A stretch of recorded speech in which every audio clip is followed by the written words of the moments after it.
이번에는 이베이와 아마존에서 판매하는 것에 대해서 알려드릴게요. 시작 전에 더보기 설명란을 보시면 앞으로 알려드릴 수 있는 많은 것들이 있으니까 확인하시고 구독, 좋아요 눌러주세요. 해외 판매에 대해서 얘기를 할 건데, 해외 판매를 국내 판매와 비교했을 때 판매라는 것만 보면 큰 차이는 없습니다.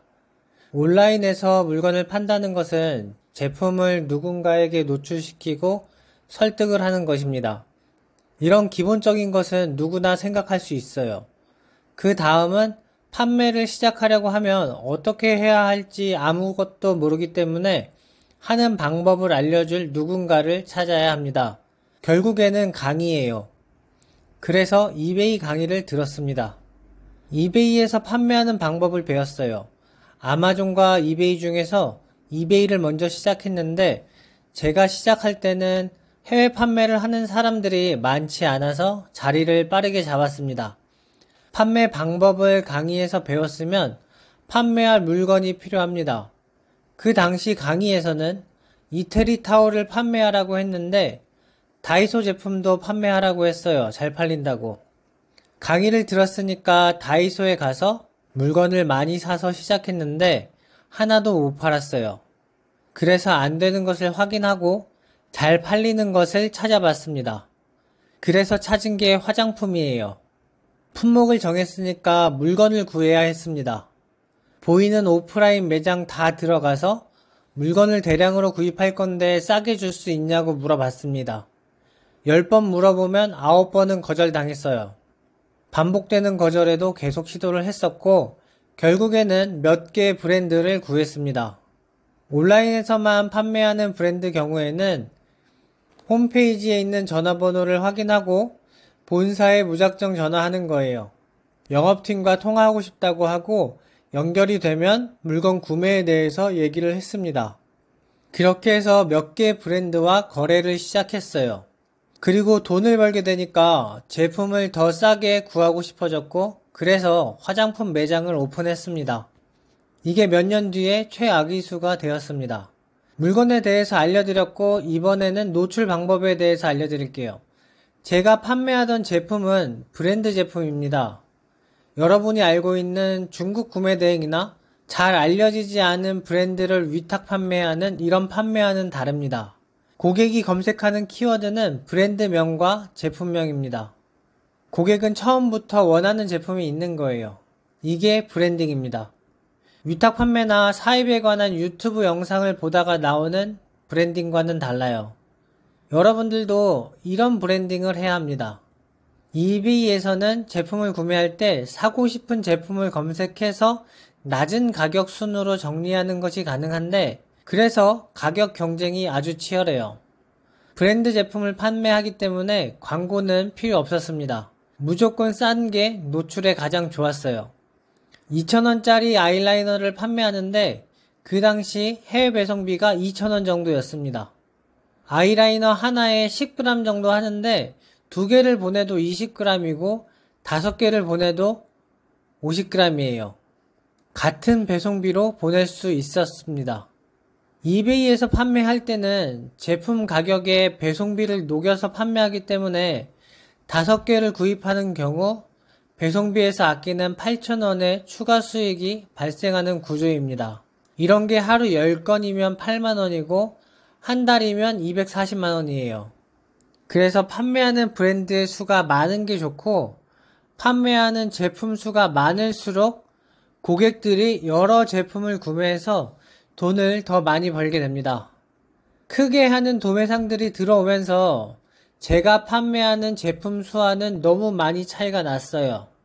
그 사람들은 한 개 판매할 때 합배송을 위해서 역마진까지 보면서 판매를 했습니다. 이베이에서 판매가 점점 어려워졌고, 저는 아마존으로 판매 플랫폼을 옮기게 됩니다. 아마존은 쿠팡 로켓 배송을 생각하면 됩니다. 배송을 아마존에서 하니까 합배송의 장점은 사라졌어요.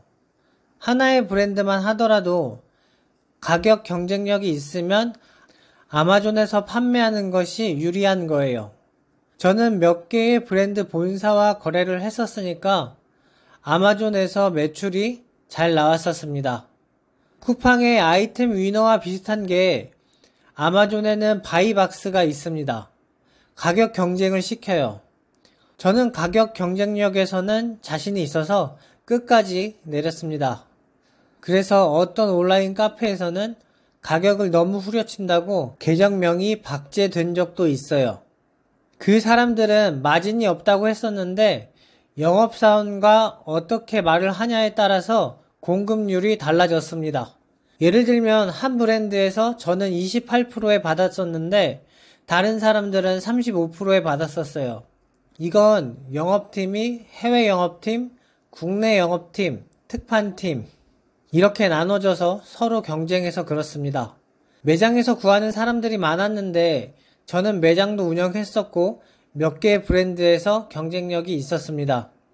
지금은 왜 안 하고 있는지 설명을 해드리면 판매량이 많아지니까 브랜드 본사들이 자기들이 직접 판매를 시도하거나 돈을 받고 총판에게 판매 권한을 주기 시작했습니다. 뭘 모르면 지르고 보는 게 사람의 특성인지 아마존에서는 주장할 수 없는 이미지에 대한 지재권 신고를 막 하기 시작했는데 아마존에서는 이미지에 대한 권리가 아마존 셀러는 누구나 다 사용할 수 있다는 내용이 약관에 있어서 이미지 지재권 주장은 못합니다. 그런데 한국은 다르죠. 그러니까 아마존에서 판매하는 것을 한국처럼 똑같이 생각하고 냅다 지르는 거예요.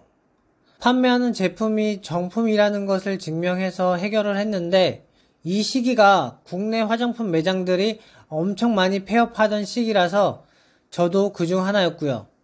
더 이상 물건을 구하지 못하게 되면서 그만두게 되었습니다.